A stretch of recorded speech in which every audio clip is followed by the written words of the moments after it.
নমস্কার, আমি বৈশাখী বলছি। আমি ভীষণ ভালো আছি। ঈশ্বরের কৃপায় তোমরাও নিশ্চয়ই ভালো আছো। ঈশ্বরের কাছে প্রার্থনা করি তোমরা যেন ভালো থাকো, সুস্থ থাকো, সাবধানে থাকো। আমি তোমাদের যে গল্পটা শোনাবো, না না না না না আমি লিখিনি, লিখেছে উপেন্দ্রকিশোর রায়চৌধুরী। গল্পটা কম বেশি তোমরা সবাই জানো। গল্পটার নাম যদি শোনো, মনটা একটু একটু হলেও আনন্দে নেচে উঠবে। এসব গল্প আমরা অনেক অনেক শুনেছি, কিন্তু এই গল্পগুলি আমরা এখন আর সাধারণত মানে এত আমাদের বেশি সোশ্যাল মিডিয়া হয়ে গেছে, আমরা এগুলো নিয়ে কালচার করি না। আজকে আমার মুখে শুনে দেখো, তোমাদের এই গল্প নিশ্চয়ই ভালো লাগবে।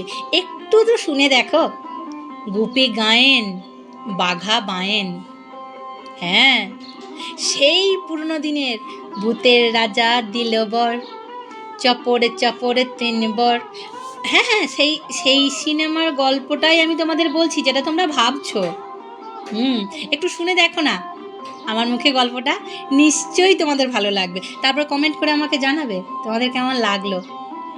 তোমরা গান গাইতে পারো? আমি একজন লোকের কথা বলবো, সে একটা গান গাইতে পারতো। আর তার নাম কি ছিল জানো? গুপি কাইন। তার বাবার নাম ছিল কানু কাইন। তার একটা মুদির দোকান ছিল। গুপি কিনা একটা গান গাইতে পারত, আর সে গ্রামের আর কেউ তার মতো ভালো গান গাইতে পারত না। তাই তারা তাকে খাতির করে বলতো গুপি গাইন।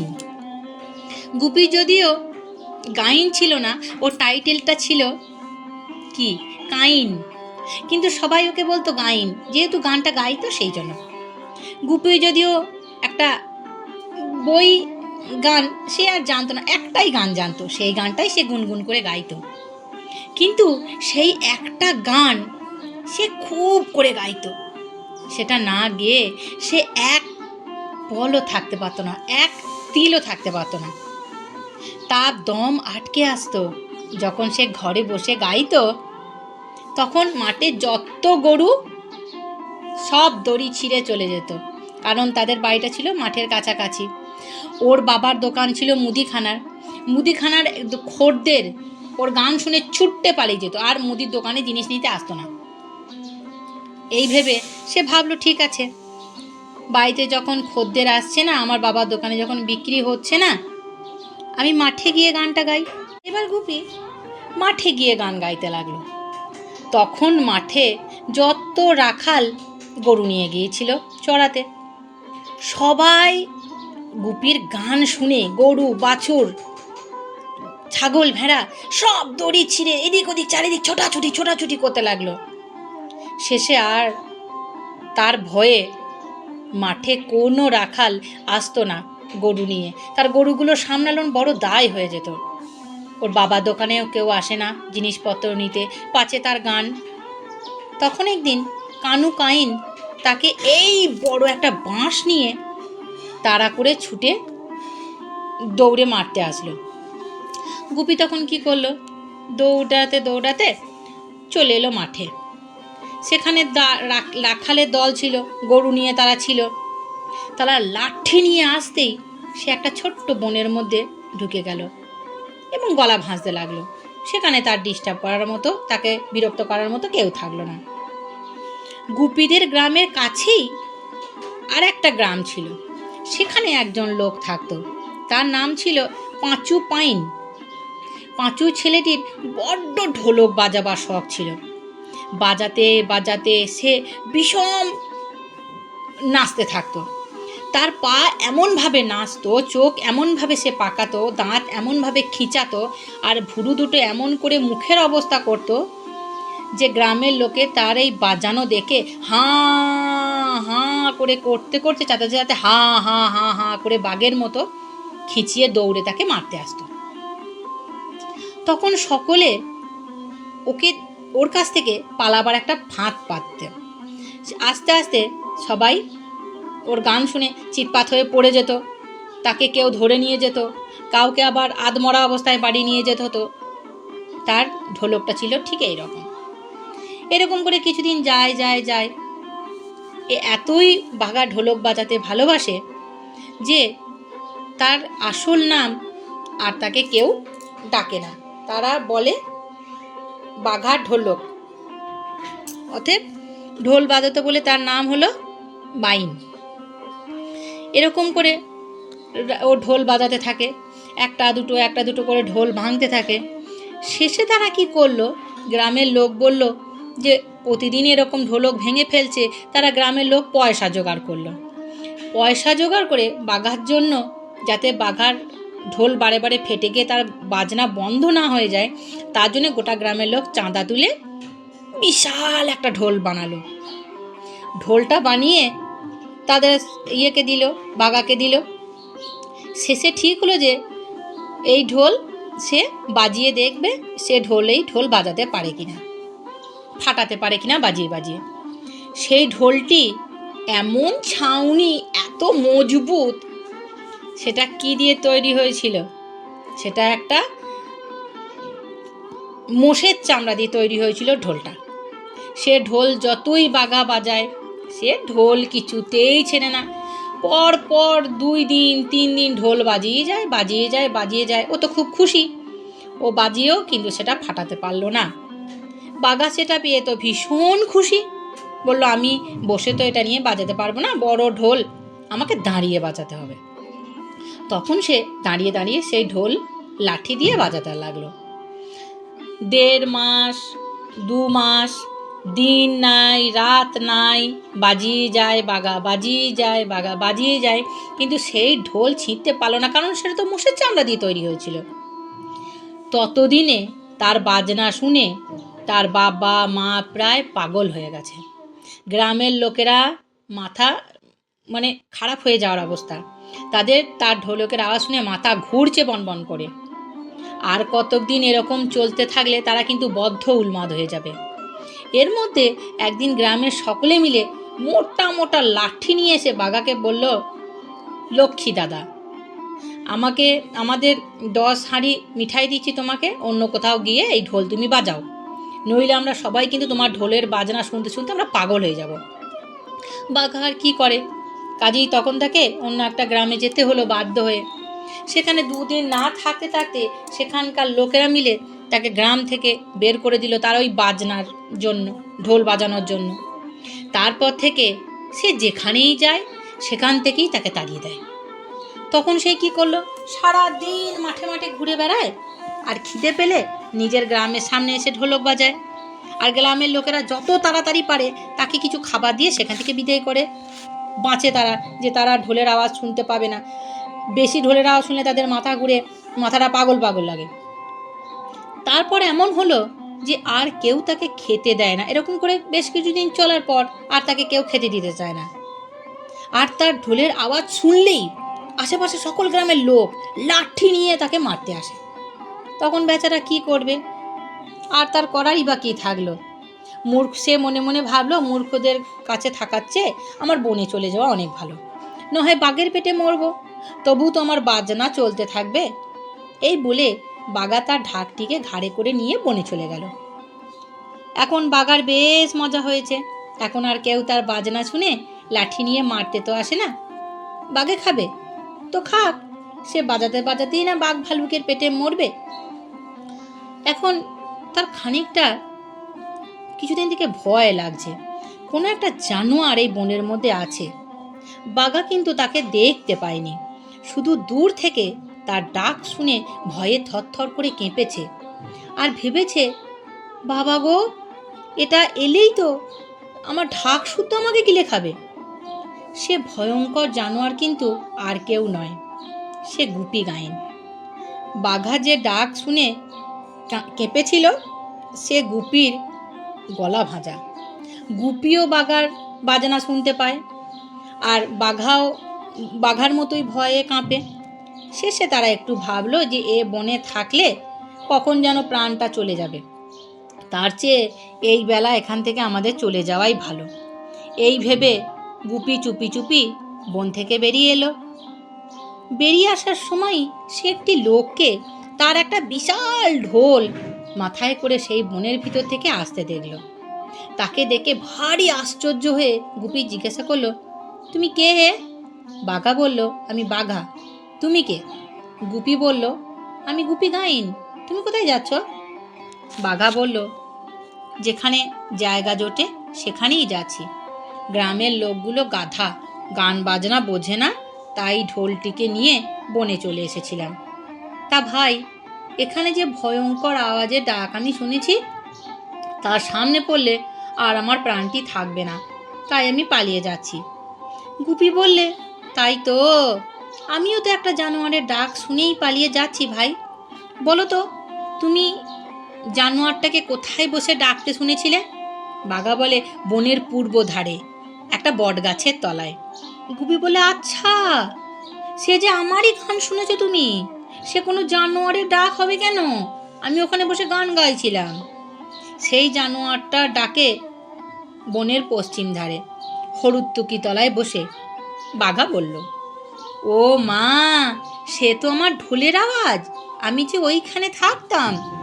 এতক্ষণ তারা বুঝতে পারল যে তারা তাদের নিজেদের গান আর বাজনা শুনেই ভয়ে পালিয়ে যাচ্ছিল। তখন সে দুজন আর কি হাসি।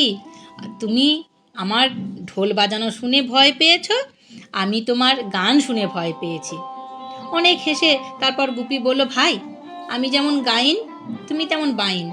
আমরা দুজনে জুটলে নিশ্চয়ই একটা কিছু করতে পারবো, আমার মনে হচ্ছে। এ কথায় বাঘাও খুব মত দিল। কাজেই তারা খানিক কথাবার্তার পর ঠিক করলো যে তারা দুজনায় মিলে রাজামশাইকে গান শোনাতে যাবে। রাজামশাই যে তাতে খুব খুশি হবেন, তাতে তো আর কোনো ভুল নেই। চাই কি, অর্ধেক রাজ্য বা মেয়ের সঙ্গে বিয়ে দিয়েও ফেলতে পারেন যদি তারা বেশি খুশি হন। গুপির আর বাঘার মনে এখন খুব আনন্দ। তারা রাজাকে গান শোনাতে যাবে। দুইজনে হাসতে হাসতে আর নাচতে নাচতে এক প্রকাণ্ড নদীর ধারে এসে উপস্থিত হলো। সেই নদীর পার হয়ে রাজবাড়িতে যেতে হয়। নদীতে খেয়া আছে, কিন্তু খেয়ার তো পারাপারের জন্য পয়সা চাই। বেচারারা বন থেকে এসেছে, পয়সা কোথায় পাবে? তাই গুপি আর বাঘা বলল, ভাই, আমাদের কাছে তো কোনো পয়সা নেই, আমরা না হয় তোমাদের গিয়ে শুনিয়ে দিচ্ছি, আমাদের একটু পার করে দাও ওই নদীর পাড়ে। তাতে খেয়ার যারা চরদারেরা ছিল, যারা খেয়া পারাপার করছিল, নৌকার মাঝিরা, তারা বলল, ঠিক আছে, ওই নৌকায় যতজন আছে তাদেরকে বলো, তারা যদি চাঁদা তুলে আমাদেরকে পয়সা দিয়ে দেয়, তাহলে তোমাদের আমরা পার করে দেব। এই শুনে নৌকায় যতজন যাত্রী ছিল তারা বলল, ঠিক আছে, আমরা গান শুনবো, তার বিনিময়ে আমরাই ওদের দুজনের পয়সা দিয়ে দেবো, তোমরা ওদেরকে পার করে দেবে। ঠিক আছে, তোমরা নৌকায় উঠে এসো। বাঘা ঢোলটি দেখেই নৌকায় লোকজন সব বলে, এত বড় ঢোল বাজনা শুনতে ভারী স্বাদ হয়েছিল সবারই। কাজেই সেই এক কথায় এই কথাগুলো শুনে নৌকার যাত্রীরা কিছু আপত্তি করলো না। গুপিকে আর বাঘাকে তারা তুলে নিল নৌকায়। এবার নৌকা ছেড়ে দিল। নৌকা ভরা লোক, নৌকা ভর্তি লোক বসে বাজাবার জায়গা কোথায় হবে কোথায় হবে চিন্তা করছে। অনেক কষ্টে সকলের মাঝখানে খানিকটা জায়গা হাতে হাতে নৌকার নদীর মাঝখানে চলে এসেছে। খানিকটা জায়গা করতেও তো সময় লাগবে, ঢোলটাকে রেখে দাঁড়িয়ে তো বাঘাকে বাজাতে হবে। তারপর খানিকক্ষণ একটু গুনগুনিয়ে গুপি গান ধরল। বাঘা তার ঢোলটাকে লাঠি দিয়ে বাজাতে লাগলো। আর অমনি নৌকা শুদ্ধ লোক একে অপরের ওপর বিষমে চমকে গড়াগড়ি জড়াজড়ি করতে লাগলো। ওদের নৌকা লোক যদি এরকম ছটফট ছটফট করতে থাকে, তাহলে নৌকার আর দোষ কি? নৌকাখানা উল্টে গেল। নৌকা উল্টেতেই তখন আর বিপদের আস্ত থাকলো না। ভাগ্যিস বাঘার ঢোলটি বিশাল বড় ছিল, সেটাকে আঁকড়ে ধরে দুইজনার প্রাণ রক্ষা কোনো রকমে হলো। কিন্তু তাদের আর রাজবাড়ি যাওয়া হলো না, রাজাকে গান শোনানো হলো না। তারা সারাদিন সেই নদীর স্রোতে ভেসে ভেসে ভেসে ঠিক সন্ধ্যের দিকে এক ভীষণ বনের ভিতর গিয়ে কুলে ঠেকল। সেই বনে দিনের বেলায় গেলেই ভয়ে প্রাণ উড়ে যায়, রাত্রি তো আর কথাই নেই। তখন বাঘা বলল, গুপিদা, বড়ই বিষম দেখছি, বড়ই ভয়ঙ্কর ব্যাপার। এখন কি করি বলো তো? গুপি বলল, করবো আবার কি, আমি গাইবো, তুমি বাজাবে। নিতান্তই যখন বাগে খাবে, তখন আমাদের বিদ্যেটাকে তাকে দেখি না হয় ছাড়ি, কি বলো? বাঘা বলল, ঠিক বলেছ দাদা, মরতে যদি হয় তাহলে ওস্তাদ লোকের মতনই মরবো, পাড়াগে ভূতের মতো মরতে আমি রাজি নই। এই বলে দুইজনায় সেই ভিজে কাপড়ে প্রাণ খুলে বাজনা শুরু করলো। বাঘার ঢোলটি সেদিন কিনা ভিজেছিল, অনেকক্ষণ ভিজেছে, তাতে আর আওয়াজটি হয়েছিল একবারে গুরুগম্ভীর, যার পরনাই গুরুগম্ভীর। আর গুপিরও ভাব ছিল ওই রকমই, প্রাণে তো মরেই যাব, এই তার শেষ গান। কাজেই তার গলার আওয়াজটিও খুব গম্ভীর হয়ে উঠেছিল, মরণ গান ধরেছিল। সে গান যে কি জমজমাট হয়েছিল সে আর কি বলবো। 1 ঘন্টা 2 ঘন্টা করে রাত দুপুর হয়ে গেল, তবুও তাদের সে গান থামে না। এমন সময় তাদের দুজনেরই মনে হলো যেন চারিদিকে কি একটা কাণ্ড হচ্ছে। ঝাপসা ঝাপসা, কালো কালো, এই বড় বড় কি যেন সব গাছের উপর থেকে উঁকি মারতে লাগছে। তাদের চোখগুলো জ্বলছে, হ্যাঁ হ্যাঁ হ্যাঁ, যেন জ্বলছে, আগুনের ভাটার মতো জ্বলছে। দাঁতগুলো বেরিয়ে আসছে যেন মূলোর মতো। তা দেখে তখনই আপন হতে বাগার বাজনা থেমে গেল। আর তারা সঙ্গে সঙ্গে দুজন দুজনের হাত পা জড়িয়ে ধরলো, গুটিয়ে ধরলো। পিঠ বেঁকে গেছে, ঘাড় বসে গেছে, চোখ বেরিয়ে করে এলো। তাদের গায়ে এখন কাঁপুনি, আর দাঁতে দাঁতে আমরা ঠক ঠক ঠক ঠক ঠক ঠক করে হয়ে গেল তাদের। তাদের ছুটে পালাবার তো জো নাই, তাদের এবার সামনে মৃত্যু। ওমা, এগুলি তো ভূত। ভূতগুলি তাদের দিকে কিচ্ছু করল না, তাদের দিকে তাকিয়ে আছে। তাদের এই আগুনের ভাটার মতো চোখ জ্বলছে। তারা তাদের গান বাজনা শুনে ভারী খুশি হয়ে এসেছে। তাদের রাজার ছেলের বিয়েতে গুপির আর বাঘার বাজনা শুনে তারা তাদেরকে নিয়ে যেতে এসেছে রাজার ছেলের বিয়েতে বাজনা আর গান করার জন্য। সে যে কি কাণ্ড কারখানা হয়েছিল সে কি আর না দেখলে বোঝাবার জো আছে?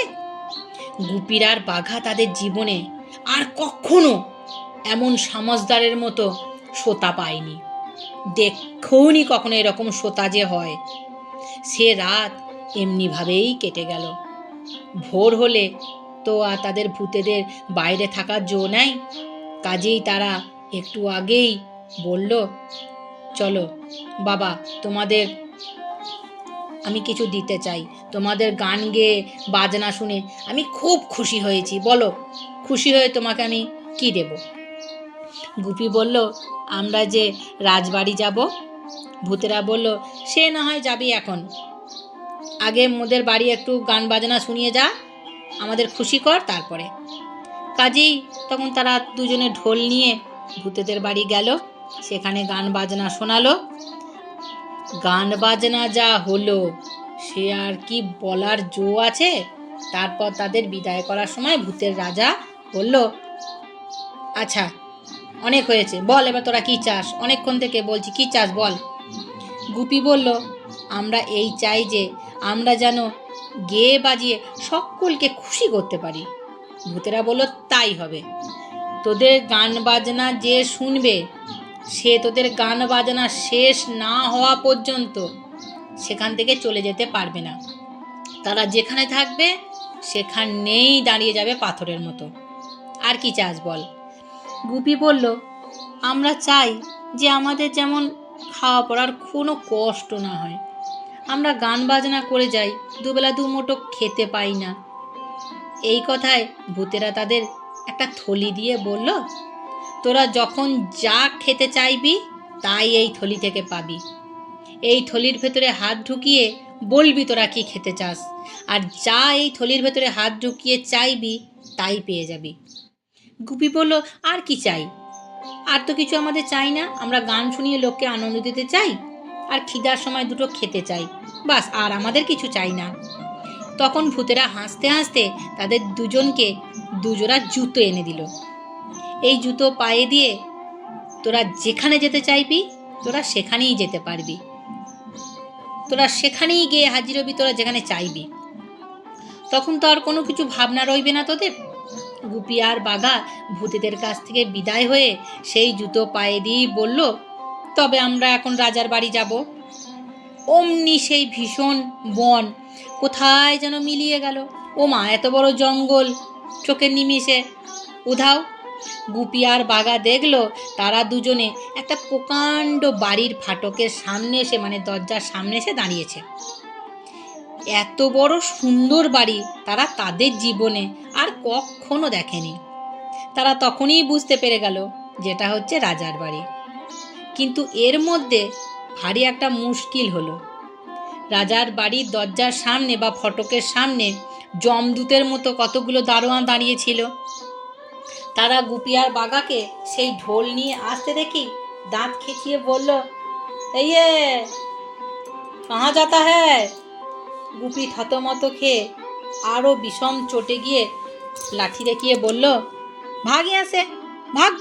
গুপিও তখন নাক সিটকিয়ে বলল, ইস, আমরা তো রাজার কাছেই যাইব। যেই না বলা অমনি সেই জুতোর গুণে তারা তৎক্ষণাৎ গিয়ে রাজামশাইয়ের সামনে উপস্থিত হলো। রাজবাড়ির অন্দরমহলে রাজামশাই ঘুমিয়ে আছেন, রানী তার মাথার কাছে বসে তাকে হাওয়া করছেন। এমন সময় কথা নেই বার্তা নাই, গুপি আর বাঘা সেই সর্বনেশে ঢোল নিয়ে হঠাৎ গিয়ে উপস্থিত হলো রাজামশাইয়ের ঘরের ভেতরে। জুতোর এমনি গুণ, দরজা জানলা সব বন্ধ রয়েছে, তাতে তাদের একটুও আটকায়নি। কিন্তু আসবার বেলা আটকায়নি, আর আর নাই আটকাক, আসতে না হয় আটকায়নি, আসবার পরে তো আটকাবে। রানী তখন তাদের দেখে ভীষণ ভয় পেয়ে গেল, এক চিৎকার দিয়ে তখনই অজ্ঞান হয়ে পড়ে গেল। রাজামশাই লাফিয়ে উঠে পাগলের মতো ছোটাছুটি করতে লাগলো। রাজার ঘরের ভেতরে অন্দরমহলে রানীমা যেখানে আছে, রাজামশাই শুয়ে আছে, এমন এই ঘরের ভেতরে দুটো লোক। রাজবাড়িময় হুলুস থুলুস পড়ে গেল। সিপাই মন্ত্রী সব ঢাল তরোয়ারি নিয়ে রাজার ঘরে কক্ষে দিকে সব ছুটে এলো। বেগতিক দেখে গুপি আর বাঘায় মাথায় ঘুরতে লাগলো। তারা যদি তখন শুধু বলে আমরা যেখান থেকে অমুক জায়গায় চলে যেতে চাই, তবে তাদের জুতোর গুণে এই সকল ল্যাটা কিন্তু চুকে যায়। কিন্তু সে কথা তাদের তো মনেই হলো না। কেন তাদের তো সে কথা মনেই ছিল না। তারা তো এই সবে জুতোটা পেয়েছে, ব্যাগটা পেয়েছে, তারা তো যে গুণ পেয়েছে তারা তো তাদের সেই গুণে এখনো সড়গড় হতে পারেনি। তারা গেল ছুটে পালাতে, আর দু পা ছেড়ে দৌড়ে যেতে না যেতেই এতজন রাজার দারোয়ান, গেট কর্মচারী, রাজার এতজন লোকজন, তারা কি তাদেরকে ছাড়ে? বেচারারা যে মারটা খেলো, জুতো, লাঠি, চাবুক, কিল, চর, কানমোলা, কিছুই কিন্তু আর বাকি রইল না। শেষে রাজামশাই হুকুম দিলেন, বেটাদের নিয়ে 3 দিন হাজতে ফেলে রাখো, তারপর বিচার করে যা হয় সেটা করা যাবে। হয় এদের মাথা কাটবো, না হয় কুত্তা দিয়ে খাওয়াবো। হায় গুপি, হায় বাঘা, বেচারারা এসেছিল রাজাকে গান শুনিয়ে কতই না বকশিস পাবে ভেবে, তার মধ্যে কি বিষম বিপদ হলো। পেয়াদারা বেঁধে মারতে মারতে একটা অন্ধকার ঘরে নিয়ে ফেলে রাখলো। সেখানে পড়ে বেচারারা 1 দিন আর 2 দিন তাদের গায়ে প্রচণ্ড ব্যথায় নড়াচড়া করতে পারে না তারা। তাতে কেমন দুঃখ হতো, প্রচণ্ড দুঃখ হলো, দুঃখের কোনো সীমানা থাকলো না। কিন্তু বাঘার ঢোলটি যে গেল, সেই হচ্ছে সর্বনেশে কথা। বাঘা বুক চাগড়ে চাবড়ে, মাথা চাবড়ে চাবড়ে ভেউ ভেউ ভেউ ভেউ করে কাঁদে আর বলে, ও গুপিদা, ও গুপিদা, আমার ঢোল ছাড়া আমি বাঁচব না গো, আমার ঢোল ছাড়া আমি প্রাণে মরে যাব গো, আমাকে প্রাণে মেরে ফেলুক তাতে আমার কোনো দুঃখ নাই, আমাকে এত মেরেছে তাতে আমার কোনো দুঃখ নাই, কিন্তু দাদা আমার ঢোলটা দিয়ে যেতে বলো দাদা, আমার ঢোলটি যে গেল গো। গুপির কিন্তু ততক্ষণে মাথা ঠান্ডা হয়ে গেছে। সে বাঘার গায়ে মাথায় হাত বুলিয়ে বলল, ভাই ভয় কি রে?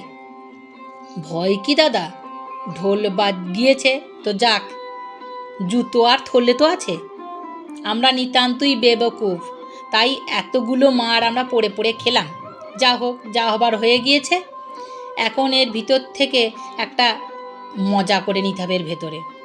বাঘা হয়ে কথায় একটু শান্ত হয়ে বলল, কি মজা হবে দাদা? গুপি বলল, আগে তো খাবার মজাটা করে নি, তারপর অন্য মজার কথা ভেবে দেখবো এখন। এই বলে সেই ভূতে দেওয়া থলির ভিতরে হাত দিয়ে বলল, দাও তো দেখি এক হাঁড়ি পোলাও। এমনি একটা সুস্বাদু সুগন্ধ ভরা হাঁড়ি বেরিয়ে এলো। সেই হাঁড়ি বের করা কি চারটিখানি কথা? তেমন পোলাও রাজা রুজিরাও সচরাচর খেতে পায় না। সে কি বিশাল হাঁড়ি! গুপি কোনো মতে থলি থেকে টানতে টানতে সেটা বের করে আনলো। যাই হোক, কোনো মতে সেটাকে বের করে দেখলো, এটা আমরা খাবো কি দিয়ে? আবার ভাজা চাইলো, ব্যঞ্জন চাইলো, চাটনি চাইলো, মিঠাই, দই, রাবড়ি, শরবত। শিগগিরি দাও বলতেই একে একে একে একে থলে থেকে হাত দিয়ে দিয়ে বার করতে লাগলো। দেখতে দেখতে খাবার জিনিসে আর সোনার উপর বাসনে ভরে গেল। দুজন লোক আর কত খাবে? সে অপূর্ব খাবার খেয়ে তাদের গায়ের ব্যথা কোথায় যেন চলে গেল, আর ঠিক নেই। তখন বাঘা বলল, দাদা চলো এই বেলা এখান থেকে পালাই, নইলে শেষে কুত্তা দিয়ে খাওয়াবে গো। গুপি বলল, পাগল হয়েছে নাকি? আমাদের এখন জুতো থাকতে কুত্তা দিয়ে খাওয়াবে কে? দেখোই না যা হোক কি হয়। এই কথায় বাঘা খুব খুশি হলো। সে বুঝতে পারল যে গুপিদা একটু কিছু মজা নিশ্চয়ই করবে। তাহলে দেখাই যাক গুপিদা কি মজা করবে। 2 দিন চলে গেল। আর একদিন পরে রাজা তাদের বিচার করবে। বিচারের দিন রাত থাকতে উঠে গুপি থলের ভিতরে হাত দিয়ে বলল, আমাদের দুজনে রাজার পোশাক চাই। বলতেই তাদের ভিতর থেকে এমন সুন্দর পোশাক বেরোলো যে তেমন পোশাক এই তল্লাটে আর কেউ কখনো দেখেনি। তারা সেটা পরে নিল। সেই পোশাক তারা দুজনে পরে তাদের পুরনো জামা কাপড় আর বাসন থালা পুঁটুলি বেঁধে নিয়ে জুতো পায়ে দিয়ে তারা বলল, এখন আমরা মাঠে হাওয়া খেতে যাব। অমনি দেখে রাজবাড়ির বাইরে প্রকাণ্ড মাঠে চলে এসেছে। সে মাঠের এক জায়গায় তাদের পুঁটুলিটা লুকিয়ে রাখলো। তারা বেড়াতে এসে রাজবাড়ির সামনে উপস্থিত হলো। দূর থেকে তাদের আসতে দেখেই রাজার লোক ছুটে গিয়ে তাকে খবর দিয়েছিল যে রাজামশাই, 2 জন রাজা আসছেন। রাজাও তা শুনে তার ফটকের সামনে এসে দাঁড়িয়েছিলেন।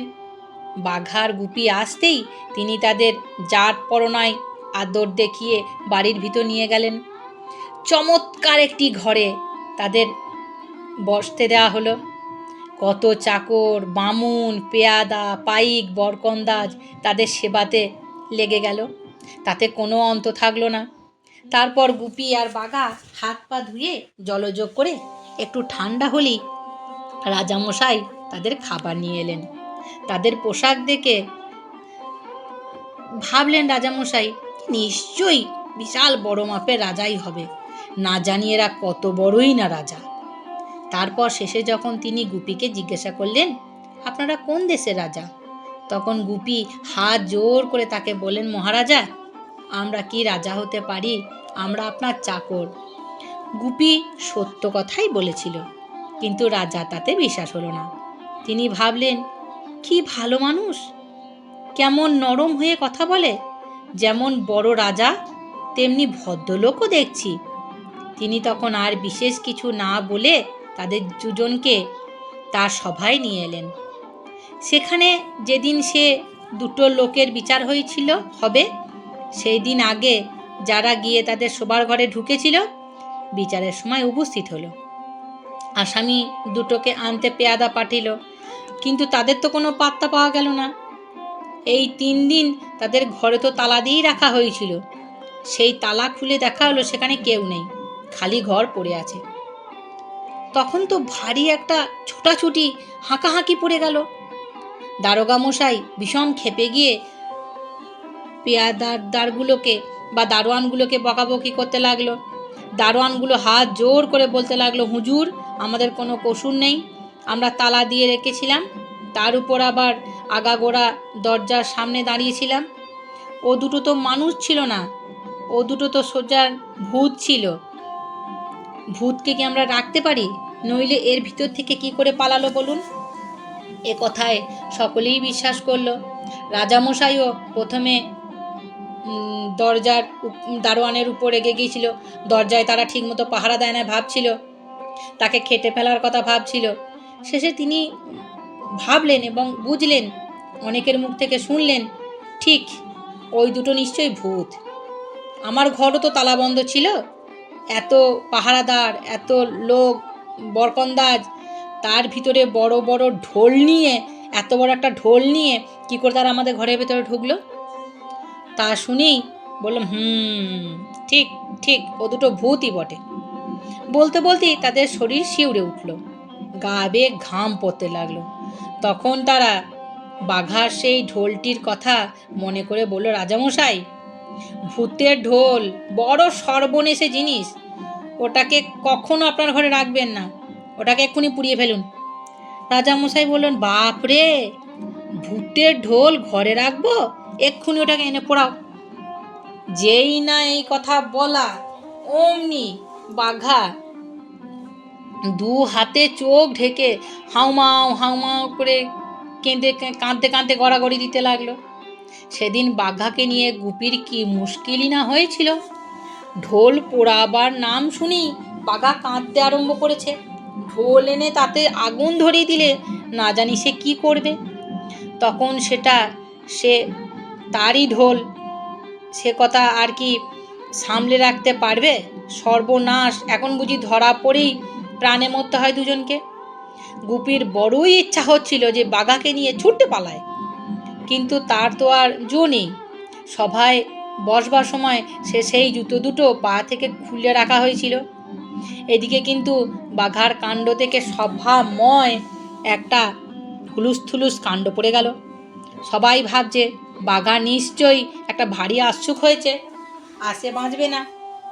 রাজবাড়ির বদ্যি ঠাকুর এসে বাঘার নাড়ি দেখে জাত পরনায় গম্ভীরভাবে মাথা নাড়লেন। বাঘাকে খুব করে জোলাপের ওষুধ খাইয়ে তার পেটে বেলেস্তারা লাগিয়ে দেওয়া হলো। তারপর বদ্যি ঠাকুর বললেন, এতে যদি বেদনা না সারে বা যন্ত্রণা না সারে, তবে পিঠে আর একটা, তাতেও না সারে দুপাশে দুটো করে বেলেস্তারা লাগাতে হবে। এই কথা শুনেই বাঘার কান্না ততক্ষণে থেমে গেল। তখন সকলে ভাবল যে বদ্যি ঠাকুর কি চমৎকারী না ওষুধ দিয়েছেন। দিতে না দিতেই ব্যথা যন্ত্রণা সব সেরে গেল। যাই হোক, বাঘা যখন দেখল যে তার কান্নাতে ঢোল পোড়াবার কথা চাপা পড়ে গেছে, তখন সেই বেলেস্তারার বেদনার ভিতরেই তার মনটা কতটা ঠান্ডা হলো। রাজামশাই তখন তাকে খুব যত্নের সঙ্গে তার ঘরে শুয়ে রেখে এলেন। গুপি তার কাছে বসে তার বেলেস্তারায় হাওয়া করতে লাগলো।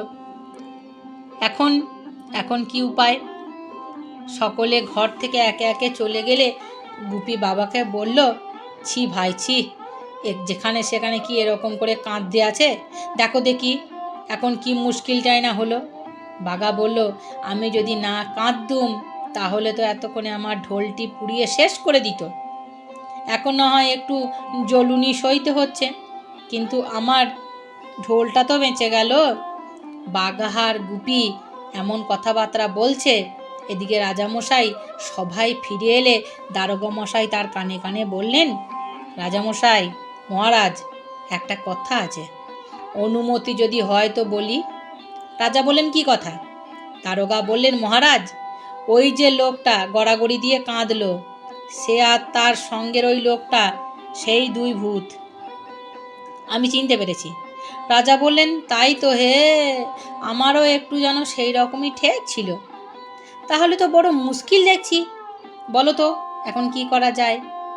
তখন এ কথা নিয়ে সবার মধ্যে ভারী একটা কানাকানি শুরু হলো। কেউ বলল রোজা ডাকো, ও দুটোকে তাড়িয়ে দিক। আর একজন বলল রোজা যদি তাড়াতে না পারে তখন তো দুটো খেপে গিয়ে একটা বিষম কিছু করতে পারে, তার চেয়ে কেন রাতে যখন ওরা ভিতর গিয়ে ঘুমাবে দুটোকে পুড়িয়ে মারতে হবে। একথা সকলেই খুব পছন্দ হলো যে রাতে যখন ঘুমবে তখন ওদেরকে পুড়িয়ে মারতে হবে। কিন্তু এর মধ্যে একটা মুশকিল দেখা গেল, যদি ওদেরকে পুড়িয়ে মারতেই হয়, ওরা আছে রাজবাড়িতে, তাহলে পুরো রাজবাড়িতে আগুন ধরে যেতে পারে। শেষে অনেক যুক্তির পর রাজামশাই এই সিদ্ধান্ত এলো যে তার যে বাগান বাড়িটা আছে ওই বাগান বাড়িতে তাদের বাসা দেওয়া হবে, তাদের থাকতে দেওয়া হবে। বাগান বাড়ি পুড়ে গেলেও বিশেষ কোনো ক্ষতি হবে না। রাজামশাই বললেন সেই ঢোলকটাকেও তাহলে সেই বাড়িতেই নিয়ে গিয়ে রাখা যাক। বাগান বাড়ি পোড়াবার সময় একসঙ্গে সকল আপদ চুকে যাবে, ওটাও পুড়ে যাবে। বাগান বাড়ি যাবার কথা শুনে গুপি আর বাঘা খুব খুশি হলো। তারা তো জানে না যে এর ভিতর ভিতর কীরকম ভয়ঙ্কর একটা ফন্দি আঁটা হচ্ছে রাজামশাই। তারা খালি ভাবলো যে বেশ আরামেই তো নিরিবিলি অবস্থায় যাব, সঙ্গীত চর্চারও সুবিধা হতে পারে। জায়গাটি খুবই নিরিবিলি আর সুন্দর, বাড়িটি কাঠের কিন্তু দেখতে তো চমৎকার, রাজার বাগান বাড়ি বলে কথা। সেখানে গিয়ে দেখতে দেখতে বাঘা ভালো হয়ে গেল। তখন গুপি তাকে বলল, ভাই আর এখানে থেকে কাজ নাই, চলো আমরা এখান থেকে চলে যাই।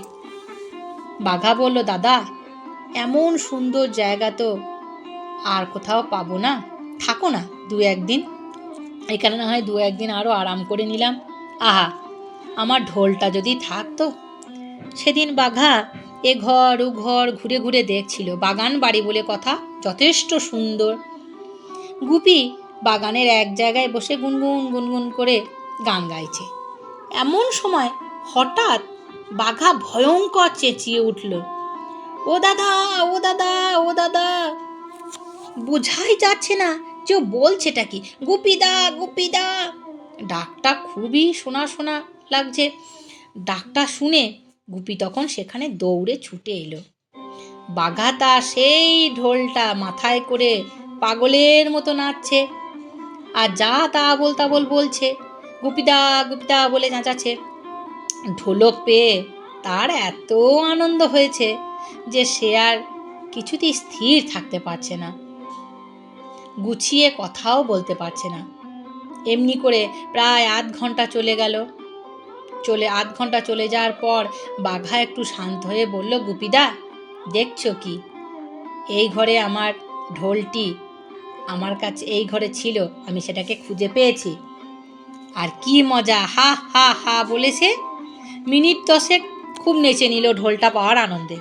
তারপর সে বলল, দাদা এত দুঃখের পর ঢোলটি যখন পেয়েছি একটা গান গাও না, একটু বাজিয়ে নি। গুপি বলল, এখন নয় ভাই, এখন বড্ড খিদে পেয়েছে, খাওয়া দাওয়ার পর গান ধরব। খাওয়া দাওয়ার পর রাতে যখন বারান্দায় বসবো দুইজনে মনের সুখে আমি গান করব, তুমি বাজাবা। বেশ, রাজামশাই কিন্তু ঠিক করেছেন সেই রাতেই তাদেরকে পুড়িয়ে মারবেন। দারোগার উপর হুকুম হয়েছে যে সেদিন সন্ধ্যার সময় সেই বাগান বাড়িতে মস্ত ভোজের আয়োজন করতে হবে। দারোগামশাই 50-60 জন লোক নিয়ে সেই ভোজে উপস্থিত থাকবেন। খাওয়া দাওয়ার পর গুপি আর বাঘা ঘুমিয়ে পড়লে তারা সকলে মিলে একসঙ্গে সেই কাঠের বাড়ির চারিদিকে আগুন দিয়ে তাদের পালাবার পথ বন্ধ করবেন। সেদিনকার খাওয়া বেশ ভালো মতোই হলো। গুপি আর বাঘা ভাবল যে লোকজন চলে গেলেই তারা গান বাজনা আরম্ভ করবে। দারোগামশাই ভাবলেন যে গুপি আর বাঘা ঘুমোলেই ঘরে আগুন লাগিয়ে দেবেন। যার যেমন ভাবনা সে তেমনই তো ভাববে। তিনি তাদের ঘুম পাড়াবার জন্যই বড়ই ব্যস্ত হয়ে উঠলেন। তার ভাব দেখে যখন স্পষ্টই বোঝা গেল যে তারা না ঘুমোলে তিনি সেখান থেকে যাবেন না, তখন গুপি বাঘাকে নিয়ে গিয়ে বিছানায় শুয়ে পড়ে নাক ডাকতে লাগলো। একটু পরেই গুপি আর বাঘা দেখলো যে লোকজন সব চলে গেছে, তারা তো ঘুমোয়নি, ছল করে পড়ে পড়ে নাক ডাকছিল। আর কারুর সারা শব্দ নেই। তারপর আরেকটু দেখে নিয়ে যখন মনে হলো বাগান একেবারে খালি হয়ে গেছে, তখন তারা দুজনে বারান্দায় এসে ঢোল বাজিয়ে গান জুড়ে দিল। এদিকে দারোগা মশাই তার লোকজনেদের বলে দিয়েছে, তোরা প্রত্যেকে দরজায় বেশ করে ভালো করে আগুন ধরাবি। খবরদার, আগুন ভালো করে না ধরা পর্যন্ত চলে আসবি না যেন। তিনি নিজে গিয়েছিলেন সিঁড়িতে আগুন ধরাতে। আগুন বেশ ভালো মতো ধরেছে। দারোগা মশাই ভাবছেন এই বেলা ছুটতে পালাবো। এমন সময় ছুটে পালাবার আগেই বাঘার ঢোল বেজে উঠল, গুপি গান ধরল। তখন আর দারোগা মশাই তো তার লোকেদের কারুর সেখান থেকে নড়বার জোর রইল না। মনে আছে সেই যে বর দিয়েছিল ভূতের রাজা, যে তোমার গান যখন শুরু হবে গান শেষ না হওয়া পর্যন্ত কেউ চলে যেতে পারবে না? তাই হলো। ততক্ষণে গুপি আর বাঘাও আগুন দেখতে পেয়ে তাদের জুতো জোড়া পায়ে গোলালো। পায়ে গলিয়ে আবার তাদের কাঁধের ঝুলিটা পিঠে নিয়ে তারা সেখান থেকে চম্পট দিল। সেখানকার আগুনে দারোগা মশাই তো পুড়ে গিয়েছিলেনই, তার দলের অতি অল্প লোকই বেঁচেছিল। সেই লোকগুলো গিয়ে রাজামশাইকে এই ঘটনার খবর দিতে তার মনে বড়ই ভয় হলো। পরদিন আর 2-4 জন লোক রাজসভায় এসে বলল যে তারা সেই আগুনের তামাশা দেখতে সেখানে গিয়েছিল। তারা তখন ভারী আশ্চর্যের গান বাজনা শুনেছে, আর ভূত দুটোকে শূন্যে উড়ে পালাতে সচক্ষে দেখেছে। তখন যা রাজামশাইয়ের কাঁপুনি শুরু হয়েছিল দেখবার মতো, সেদিন তার সভা করা আর হলো না। তিনি তাড়াতাড়ি বাড়ির ভিতরে এসে ভূতের ভয়ে দরজা এঁটে লেপ মুড়ি দিয়ে শুয়ে রইলেন। 1 মাসের ভিতর আর বাইরে বেরোলেন না। 1 মাস তিনি বাড়ির ভেতরেই থাকলেন ভূতের ভয়ে। এদিকে গুপি আর বাঘা সেই আগুনের ভিতর থেকে পালিয়ে একেবারে তাদের বাড়ির কাছে সেই বনে এসে উপস্থিত হয়েছে যেখানে তাদের প্রথম দেখা হয়েছিল গুপির আর বাঘার। তাদের বড় ইচ্ছা যে এত বড় ঘটনা ঘটার পর একবার মা বাবাকে দেখে যাবে না। বনে এসেই বাঘা বলল, গুপিদা, এইখানে না তোমার আর আমার দেখা হয়েছিল? গুপি বলল, হ্যাঁ। বাঘা বলল, তবে এমন একটা জায়গায় এসে একটু গান বাজনা না করে কি চলে যাওয়া যায়? গুপি বলল, ঠিকই বলেছ ভাই, তবে আর দেরি কেন, এই বেলা আরম্ভ করে দাও। এই বলে তারা প্রাণ খুলে গান বাজনা করতে লাগলো। এরই মধ্যে এক আশ্চর্য ঘটনা হয়েছে। একদল ডাকাত হল্লার রাজার ভাণ্ডার লুঠে তার ছোট ছেলে দুটিকে শুধু চুরি করে নিয়ে চলে এসেছিল। সোনাদানার সঙ্গে রাজা 2টি ছেলেকেও নিয়ে এসেছিল, রাজকুমারদের। রাজা অনেক সৈন্য নিয়ে তাদের পিছু পিছু প্রাণপণে ছুটেও তাদের ধরতে পারছিল না। গুপি আর বাঘা যখন গান ধরেছে, ঠিক সেই সময় সেই ডাকাতগুলো সেই বনের ভিতর দিয়ে যাচ্ছিল। কিন্তু সে গান একবার শুনলে তো আর তার শেষ না অবধি তারা চলে যেতে পারছে না, তাদের চলে যাবার জো নেই। ওই যে ভূতের রাজা বর দিয়েছিল। কাজেই ডাকাতদের তখন সেখানে দাঁড়াতেই হলো। সারা রাতের ভিতরে আর সে গান বাজনা থামলো না, ডাকাতদেরও সেখান থেকে চলে যাওয়া হলো না। সকালে হল্লার রাজা এসে অতি সহজেই তাদের ধরে ফেলল। তারপর যখন তিনি জানলেন যে গুপি আর বাঘার গানের গুণেই সেই ডাকাতগুলো ধরা পড়েছে, তারা যেতে পারেনি, তখন আর তাদের আদর দেখে কে? রাজকুমারেরাও বললেন, বাবা, এমন আশ্চর্য গান আর কখনো আমরা শুনিনি, এদের সঙ্গে নিয়ে চলো। কাজেই রাজা গুপি আর বাঘাকে বললেন, তোমরা আমাদের সঙ্গে চলো, তোমাদের 500 টাকা করে মাইনে হলো। এক কথায় গুপি জোর হাতে রাজামশাইকে নমস্কার করে বলল, মহারাজ, দয়া করে আমাদের 2 দিনের ছুটি দিতে আজ্ঞা করুন। আমরা আমাদের বাড়ির পিতামাতার সঙ্গে একটু দেখা করে আসি। এই বলে তারা তাদের মাতা পিতার সঙ্গে দেখা করার অনুমতি নিয়ে তারা দেখা করতে গেল। রাজামশাই বললেন, ঠিক আছে, তোমরা তোমাদের মাতা পিতার সঙ্গে দেখা করে এসো। মাতা পিতার সঙ্গে দেখা করে তাদের অনুমতি নিয়ে আমাদের রাজধানীতে তোমরা যাবে। আমরা এই দুদিন এই বনের মধ্যেই আশ্রয় নেব, বিশ্রাম করব। তোমরা তোমাদের বাবা মাকে দেখে দুদিন পরে এসে এখানেই আমাদের দেখতে পাবে। তোমাদেরকে সঙ্গে করেই নিয়ে যাব।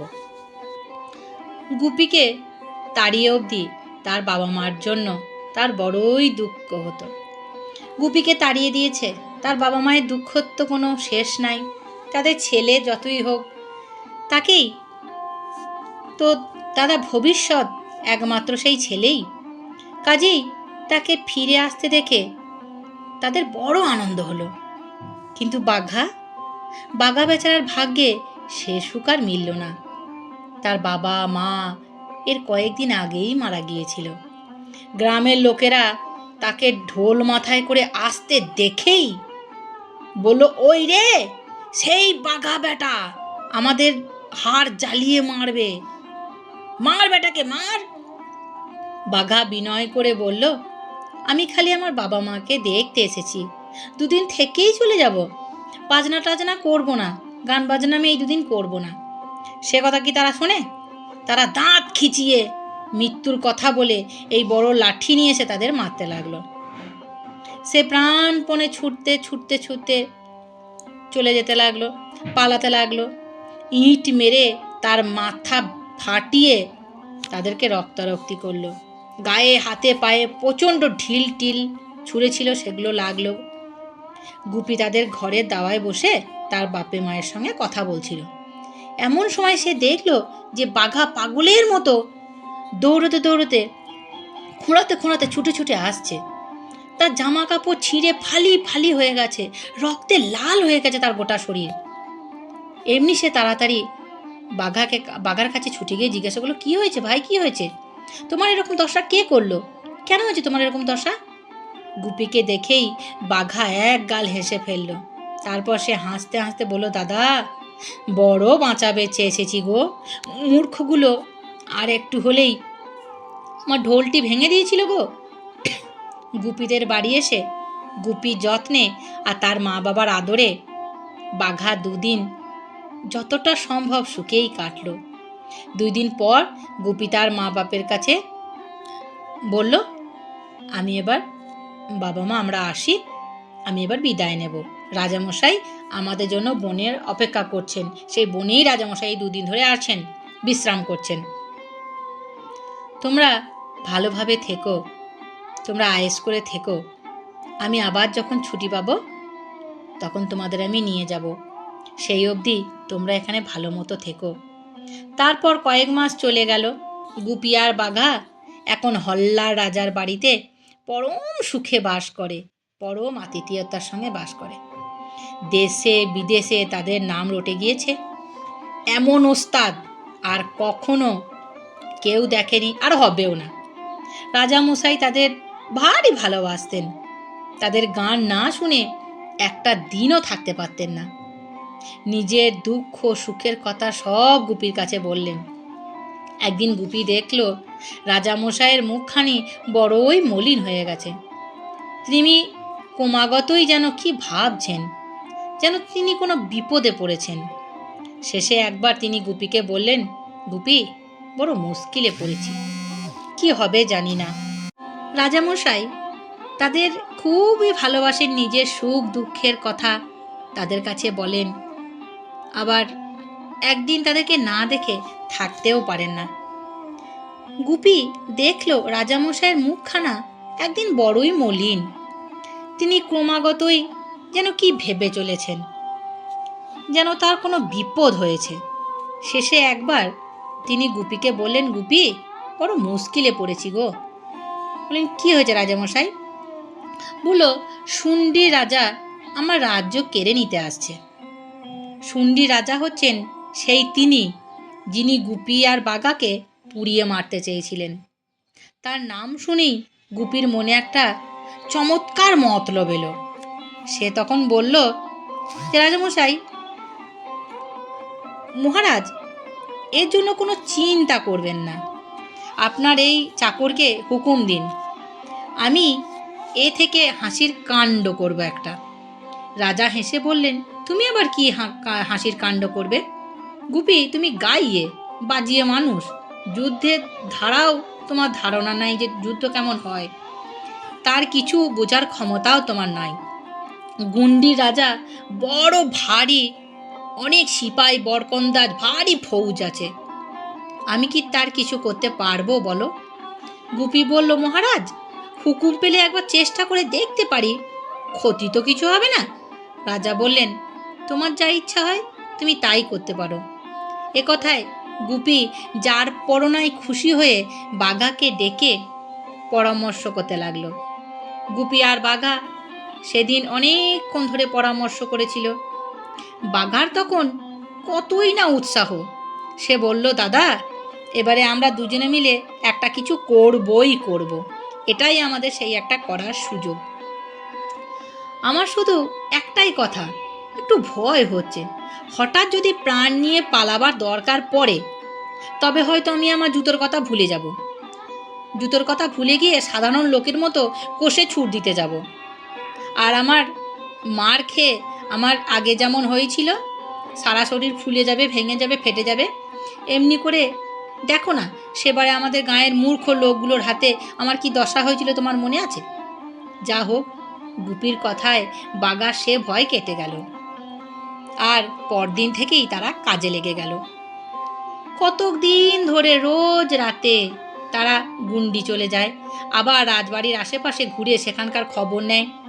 যুদ্ধের আয়োজন যা দেখতে পেল সে তো বড়ই ভয়ঙ্কর।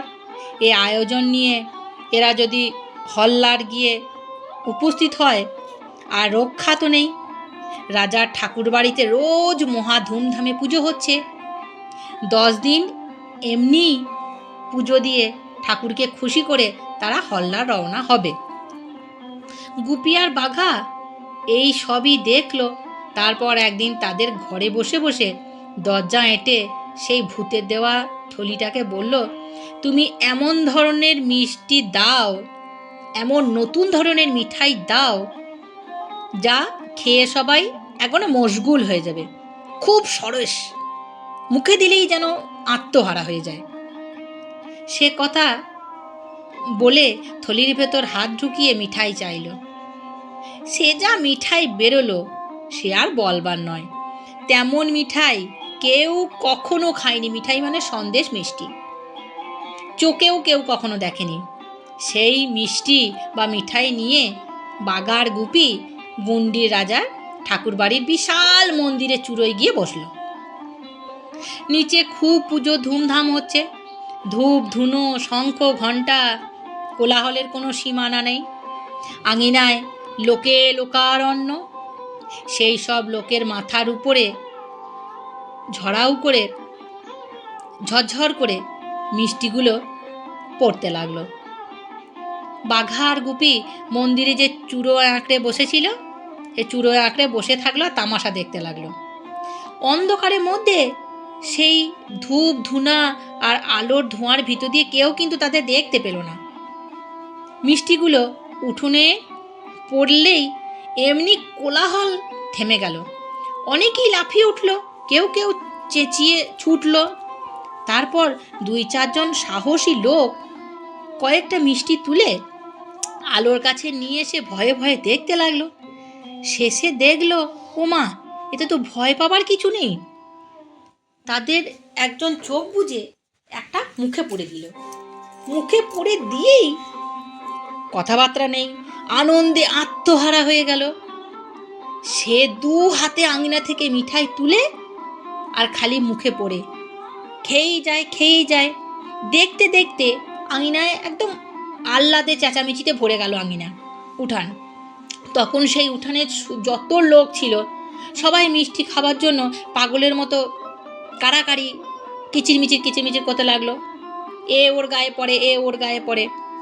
এদিকে কয়েকজন ছুটে গিয়ে রাজামশাইকে বললে, মহারাজ, ঠাকুর আজ পুজোয় বড়ই তুষ্ট হয়েছেন, স্বর্গ থেকে প্রসাদ পাঠিয়ে দিয়েছেন। সে কি অপূর্ব প্রসাদ, সে কথা আমরা বলতেই পারবো না যে সে তার কেমন স্বাদ। সে কথা শুনবার মাত্রই রাজামশাই প্রাণপণে কাছা গুঁজতে গুঁজতে ঊর্ধ্বশ্বাসে এসে ঠাকুর বাড়িতে উপস্থিত হলেন। কিন্তু হায়, ততক্ষণে সব প্রসাদ শেষ হয়ে গিয়েছিল। সমস্ত উঠোন ঝাঁট দিয়েও রাজামশাইয়ের জন্য একটু প্রসাদের গুঁড়োও পাওয়া গেল না। তখন তিনি ভীষণ চটে গেলেন। চটে গিয়ে বললেন, তোমাদের কি অন্যায় বলো তো? পুজো করলাম আমি, আর প্রসাদ খেয়ে শেষ করলে তোমরা।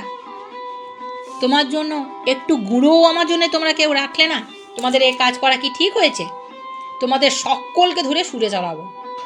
এ কথা সকলে ভয়ে কাঁপতে কাঁপতে জোরহাত করে বললেন, দোহাই মহারাজ, দোহাই, আপনার প্রসাদ কি আমরা খেয়ে শেষ করতে পারি বলুন? বাপ রে, আমরা খেতে না খেতেই ঝাঁ করে কক্ষণখান দিয়ে ফুরিয়ে গেল, আমরা বুঝতেই পারলাম না।